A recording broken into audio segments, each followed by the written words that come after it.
Hey everybody, Joshua Laycock here, Lifestyle Evolution. Do you get people? Do you understand what makes people tick? We spend a lot of time talking about understanding our own emotions and controlling ourselves and looking inward. But more and more, I think the challenges that a lot of people face in life are also compounded by an inability to understand other human beings. There seems to be this, I think people say it as a joke, but words when said enough times start to become a reality. So many people are like, oh, I hate people. I hate other people. Oh, I can't stand people. And look, I've spent a good chunk of my life saying similar things. Like, but what does that really mean? Oh, I hate people. I think what that means for a lot of people is they don't understand other people. They get frustrated by other people. They get uncomfortable by other people. And really boil that down further, what does that mean? It means generally we suck at human interaction. We find weird common ground, like complaining about the same thing or belly aching about the weather, because it's easy and it's simple and it's low-hanging fruit. It's base. And friendships based on belly aching and complaining, they can't be really strong, can they? It's almost like a relationship enabling your shitty mindset.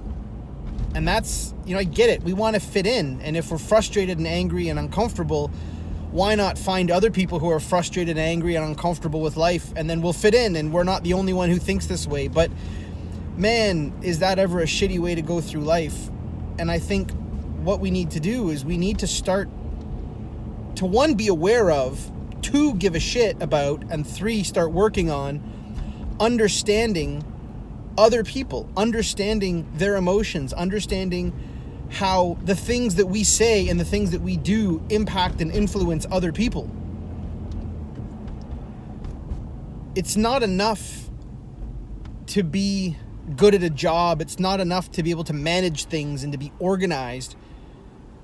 We really can't go through life solo. We can't go through life not having to interact with other human beings. You can't be in a relationship.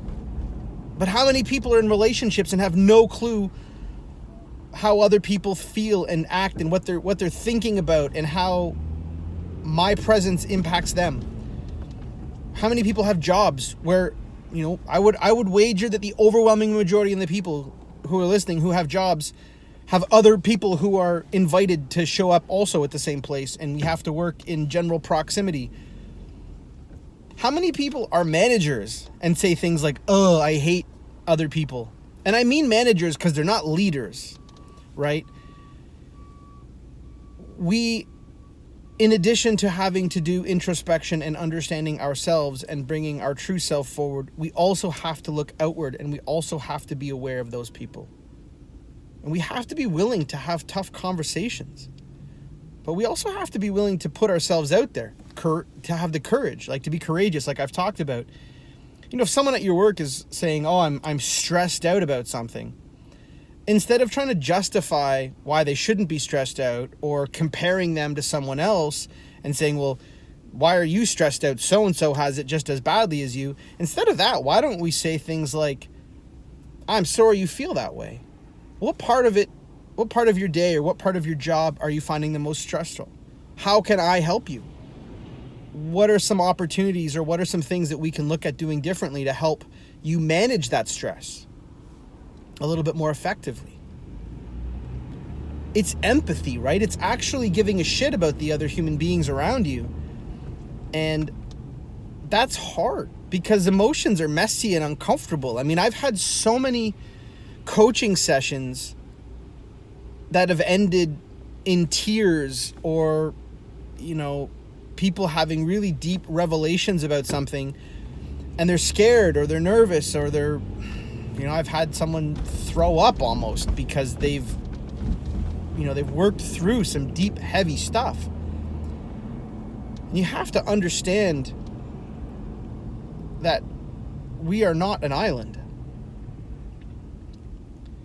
So if you're one of those kind of people who say things like, oh, I don't like other people, or other people annoy me, or just you constantly finding yourself frustrated by other people. And look, I do sometimes. We need to start being just as aware of the other people and the wake that we have, the wake that we create.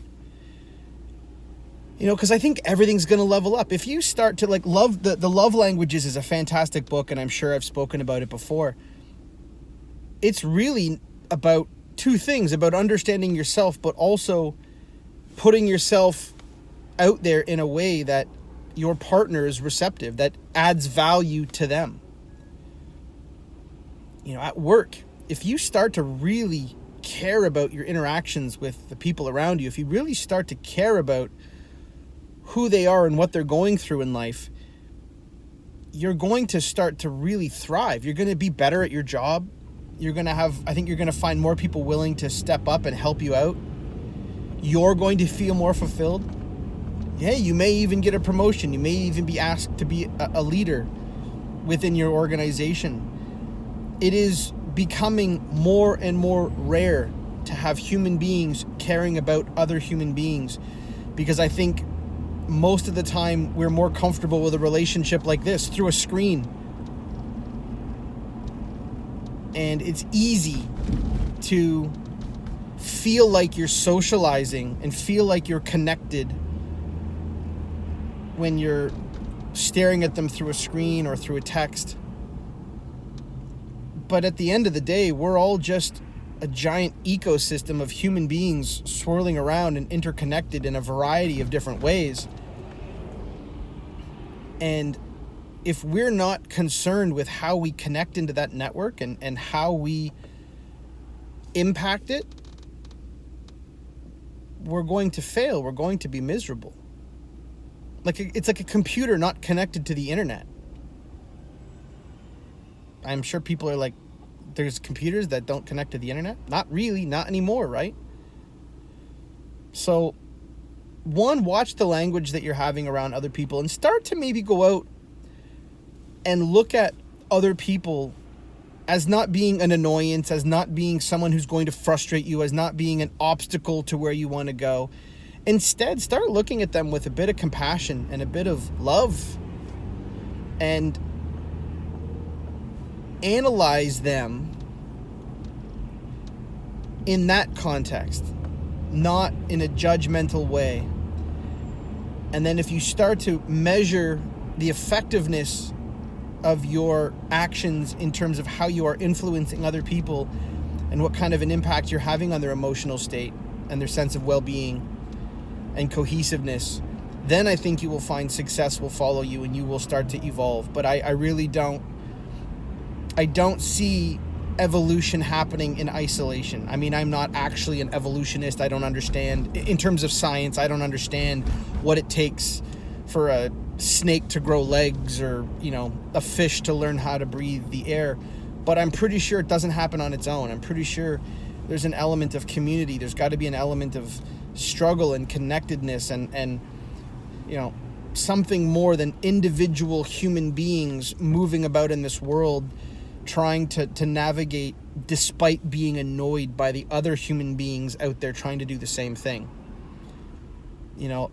The lesson for me was when I sort of accidentally backed into being a coach. I had no ambitions to be a coach. And it's funny because my mom is an executive coach. I grew up talking about leading people and being a coach and having these kind of conversations. And even then I didn't have any desire to do that. It wasn't something that really stirred my excitement from a theoretical perspective. And even now, reading about coaching kind of still, I struggle with it. I do it because I think it makes me more effective, but it's not something that really, really gets me excited.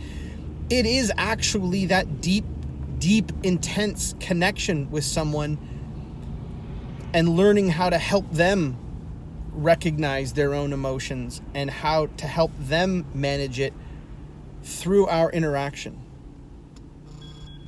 So that's the way it's got to be. I think we have to pay more attention to that. Stop saying we hate people. Stop saying we can't stand them. I'll see you tomorrow.